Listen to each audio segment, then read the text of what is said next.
So it's looking like that time of year.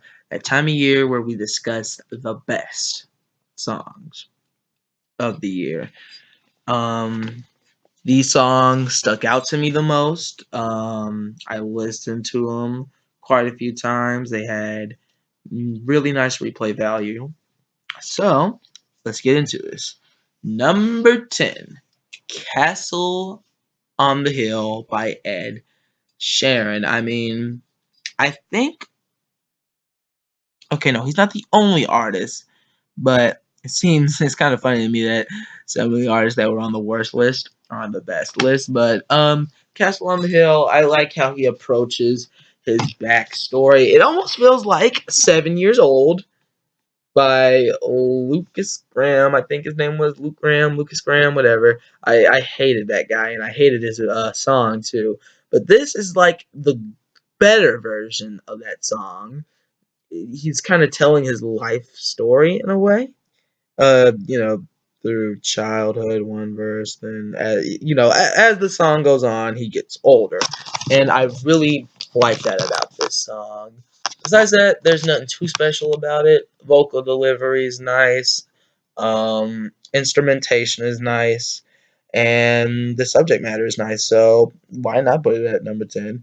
And then at number 9, Harry Styles, "Sign of the Time." Now,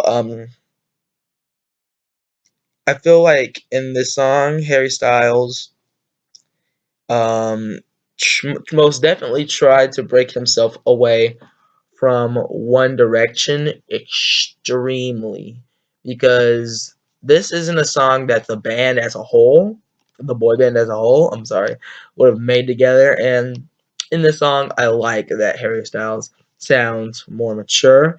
He's trying to give a light of hope to the people.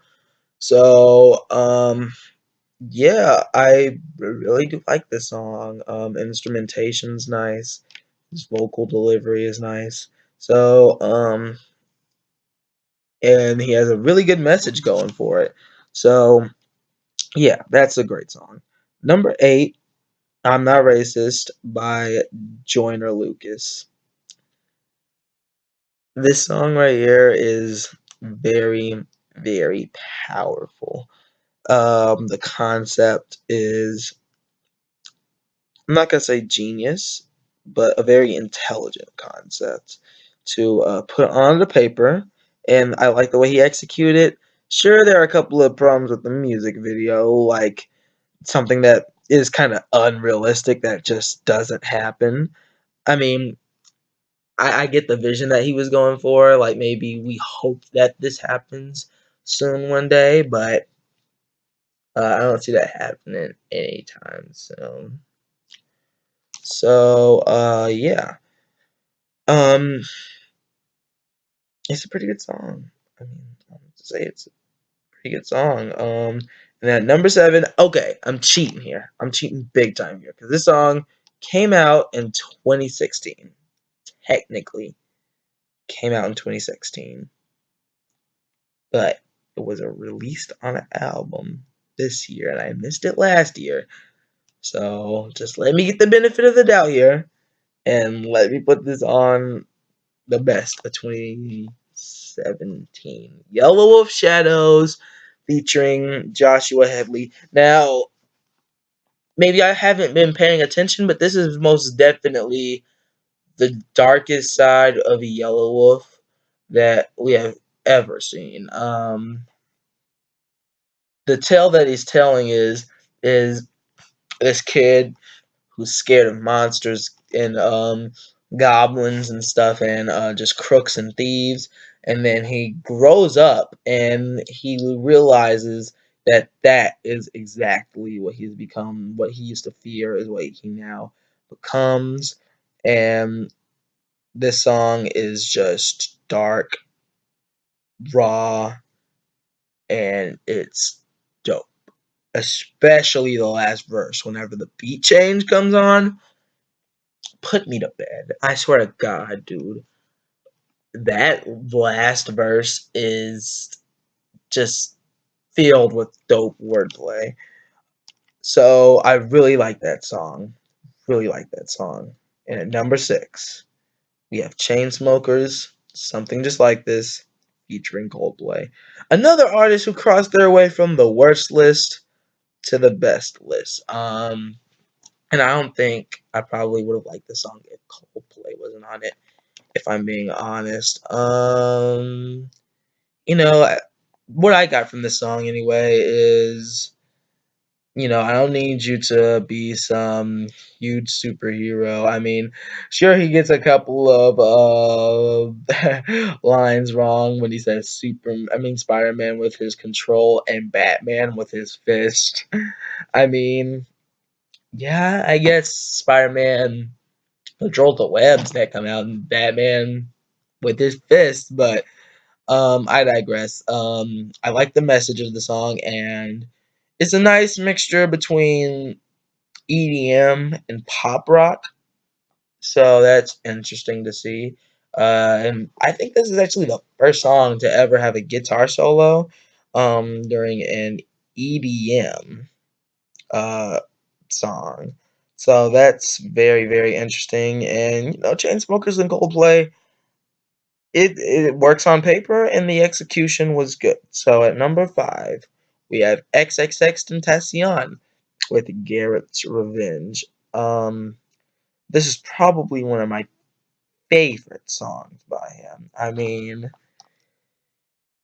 this song right here is just so raw and so dope. I mean, I honestly like the story that he's kind of telling through the song. I have a feeling it's about his ex, but the story that he's telling through the song, I wish was longer and it had verses so we can explain what's going on. But I understand his time limit in music is only 2 minutes, which is stupid. But yeah, if this song was longer, it could most definitely it would probably be number one. I guarantee you. If this song was longer, it'd be number one. But just the story that he's telling, a really cool story. And I love the way the guitar lick on the song is dope. It's really dope. And yeah, that's kind of all I have to say about the song. Number 4, Kendrick Lamar. People have been throwing Humble on their list and DNA on their list. But you know what I'm throwing on my list? I'm not gonna be like everyone else. Element's going on my list because Element is I'm not gonna say it's a rap anthem, but it's a rap anthem to me anyway. I really like this song because Kendrick Lamar is letting you know. He's letting you know what to be trifled with. Whenever it comes to bars, he's not one to be trifled with. And this song clearly demonstrates that. It clearly demonstrates it, and it executes it perfectly. So, Humble, great song. DNA, hard. Element, though, the best on the whole album. And I mean that wholeheartedly. Element and XXX are probably the best songs on the album, to be honest. So at number 3, we have Jay-Z with Story of OJ.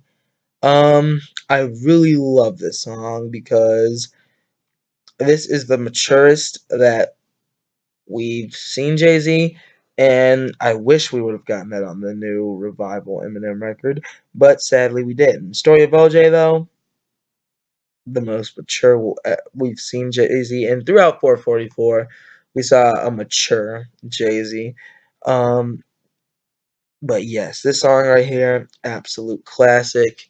Instead of just focusing on the system and how corrupt it could be sometimes, he's trying to help you, the young black man or the young black woman. He's trying to tell you how to manage your life, what is the best way to do it. Like, the best way you can manage your life is he's trying to give you advice here. He's attempting to give you advice. So yeah, not the way you should live or anything, but just a financial way of how to deal with things. You know what I'm saying? So at number 2, we have Eminem with Castle. I was debating whether M should even be on this list. And I decided, you know what? Let me just go ahead and put the one song out of Revival that stuck out to me the most. Honestly, I knew One More Light was going to be on the list, and I knew one song from M had to make it on the list. But this song just isn't as good as One More Light. Almost as good as One More Light, but not as good. To me. I know people would probably disagree with that. But this song almost reaches... It's the personal version of Stan, as I probably mentioned in my review already. But, yeah, this is like the personal version of Stan, and it's executed flawlessly. The way he talks through each time period is just it's done well. I mean, there's not much I can say about it. Um, without spoiling it, if you hadn't heard it already, I most definitely wouldn't want to spoil it for you. But yeah, just really good song. He talks. First verse takes place year Haley was born, or maybe she was still in her mother's womb. I'm not sure. Um, then the year Infinite released, and then 2007 when the King Matters LP was going to release. So yeah, overall, really enjoyed that song. An honorable mention: DJ Khaled, Wild Thoughts featuring Rihanna and Bryson Tiller. Calvin Harris, Slide featuring the Migos and Frank Ocean. Dreezy, Spar featuring Six Lack and Kodak Black. Joyner Lucas, Keep It 100. Cardi B, Bodak Yellow. Ski Mask the Slump God, Catch Me Outside. And Big Crit, The Price of Fame. So, number 1, as I'm pretty sure I just spoiled it for you, One More Light by Linkin Park.